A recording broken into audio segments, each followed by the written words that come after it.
key ingredients and why I love them. So, first things first, I love ceramides. And the reason being is because ceramides are super great for building your moisture barrier and keeping your moisture barrier intact. And that's basically the building blocks of healthy skin. And that's what we're all kind of seeking. And I think having a good moisture barrier really helps with all of our other skin issues and like hyperpigmentation, acne, sensitivities. So really ensuring that we're taking care of that will really help everything else, I believe. Excuse me, I use my hands a lot and I'll be touching my hair because that's just what I do. So we got that out the way. So next thing is azelaic acid. So if you look at my stories a lot, you might notice that I really love it, and there's a reason for it. It started with this cult favorite, this product here. Oh my gosh. Y'all are you okay?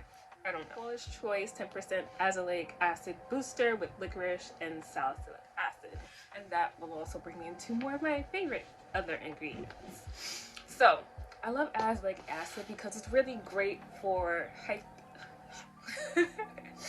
it's really great for acne and hyperpigmentation, which are two of most people's major problems. You get acne and you get a dark mark, and you know that cycle continues. So you're constantly trying to battle that.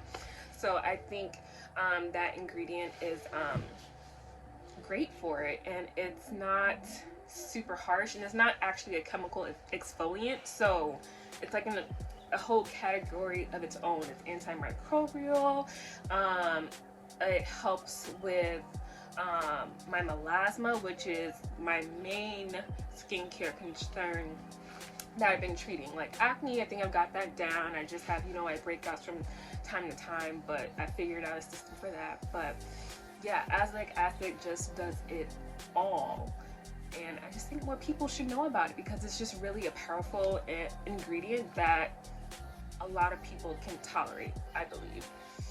And it's kind of like easy to start using. Like it's not super irritating, unlike retinol or retinoids and all that kind of stuff. So yeah, so that's the second one, and then we'll go into salicylic acid, which is BHAs, and of course we have it. It's the Paula's Choice BHA Salicylic Acid liquid exfoliant, something like that. In the gray bottle, it's on my page. It's one of the first products I reviewed because it's really like amazing, and it's one of my favorite products that I can't ever be without. And I love BHA because it's oil soluble, so it's really great for oily skin people because it's able to get into those pores a little bit better, as opposed to AHAs where they just like get the surface, not really surface, but they attack like the texture and the dead layers of your skin, and then the salicylic acid gets into the pores.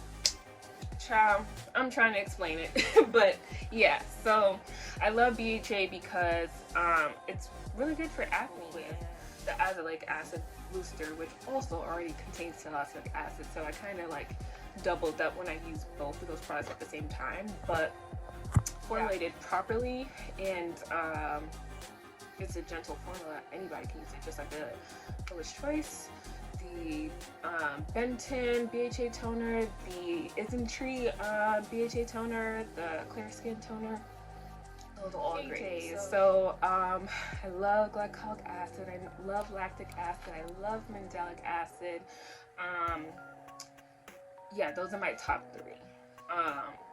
Glycolic acid, I know it's being discussed as something that people of color or black people shouldn't use, and I wouldn't say that we shouldn't use it, but just be careful. I mean, and I think that's with everything, just be careful. And I use glycolic acid, and I had been using it for like 3 years, and then I had an incident where I used the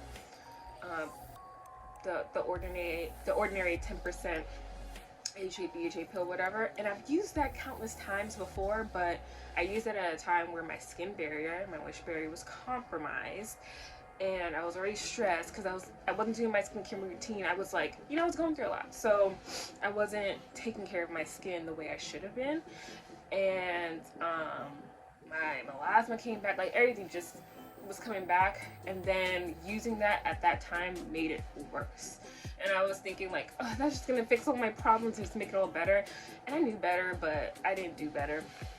And that product messed up my skin, and really brought me back to square one, pretty much. But I still use glycolic acid still.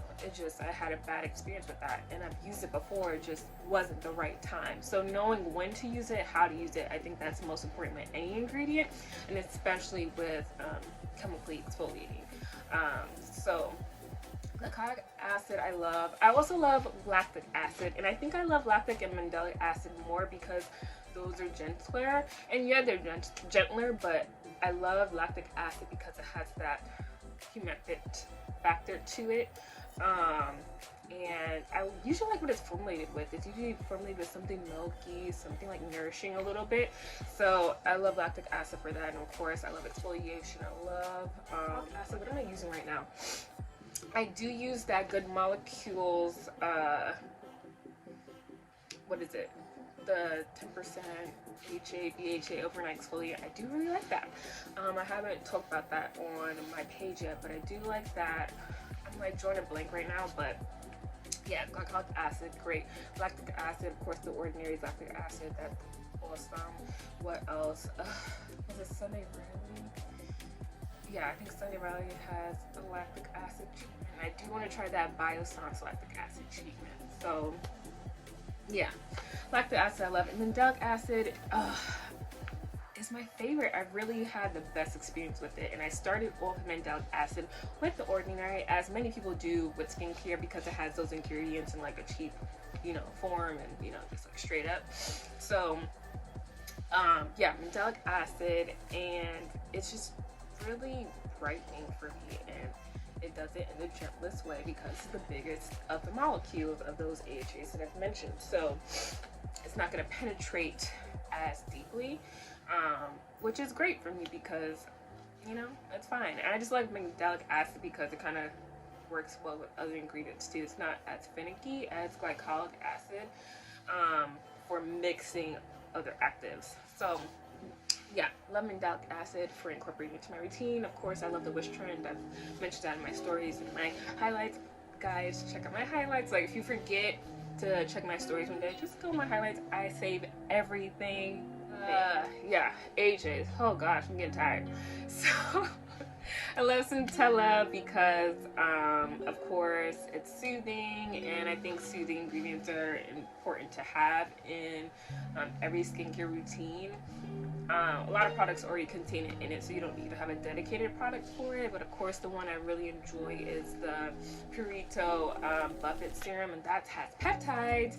Another of my favorite ingredients, green tea. Another of my favorite ingredients. I love antioxidants. I love peptides. I love ingredients that really help with anti-aging. I think I want to get into using well aging, or aging well, as opposed to anti-aging, because I just think that's a little bit better. It makes more sense.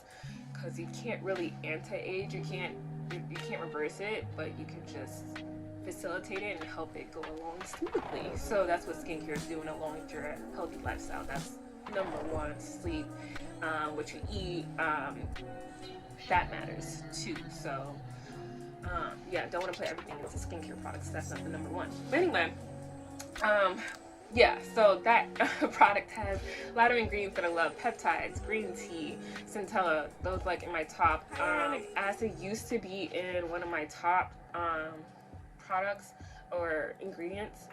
See hyaluronic acid in a product, I do like to see different molecular weights because that means it's gonna penetrate even deeper into my skin. Even though they say the hyaluronic acid on the dermis, the top layer of skin, is most important, but if I can get all layers dealt with, I'm gonna seek that. So if I see hyaluronic acid, I'm gonna look for other molecular weights. So it's more advanced. I feel like at this point, that's where we should be going with hyaluronic acid, as opposed to just the basic hyaluronic acid. But it's not one of my top ingredients. yeah, no. Let's see. Retinol, of course. But yeah, retinol, that's one of my other favorite ingredients. It's just good for everything. And I'm glad I kind of say that for the end. It's great with well aging. It's great for hyperpigmentation. It's great for acne. It's great for texture. It's great for your cell turnover, because obviously as we get older, it just slows the fuck down, and I think that's an important ingredient for that. So yeah, I love retinols. What I'm using right now, I'm using different, guys. I love different.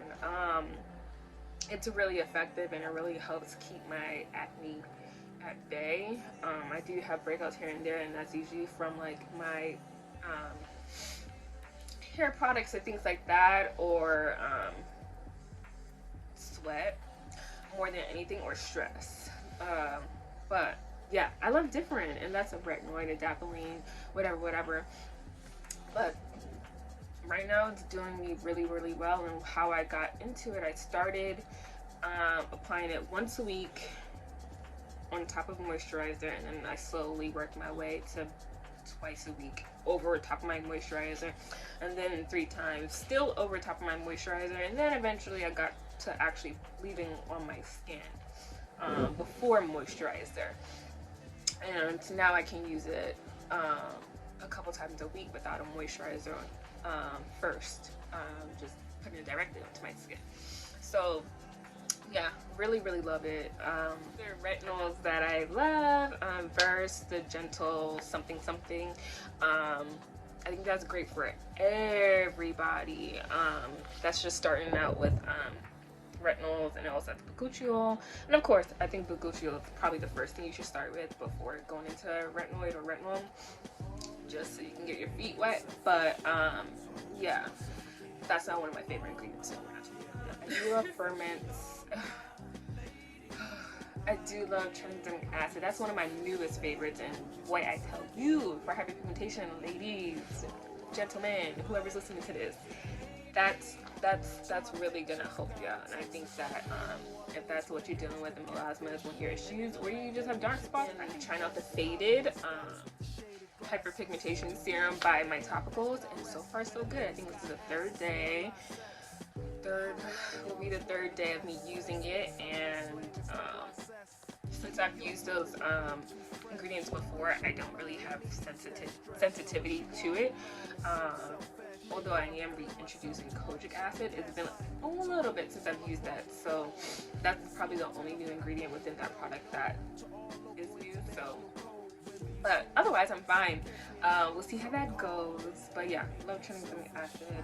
I love alpha arbutin. Oh, I love it.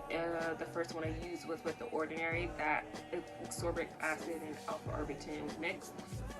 That serum, really great. But of course, I don't think ascorbic acid is great for beginners, because it can be a little bit sensitizing. So like the derivatives of vitamin C are probably a little bit better. Most people, I can't remember if the Good Molecules one is a derivative, or if it's let me see. I don't know if it says it in here or not. It just says vitamin C, so I'm not exactly sure. But I would start with this. This has like great stuff. Good for you, girl. Love niacinamide, but that's not one of my top ones. Gosh, I'm just thinking, because there's so much. I'm probably gonna have to do a part 2, because I know I'm missing a lot, and I haven't even touched on the ingredients that I see a lot in Korean skincare that are my favorite. But yeah, so that concludes this little IGTV video of me discussing my top skincare ingredients, like what I really enjoy. Talking about beauty, and I love talking about skincare, so that's just all that's about. But yeah, I hope you guys have a great day. I hope this was useful, you know, interesting, something. Let me know, because, you know, I don't do this. But yeah, so yeah, thanks guys, bye.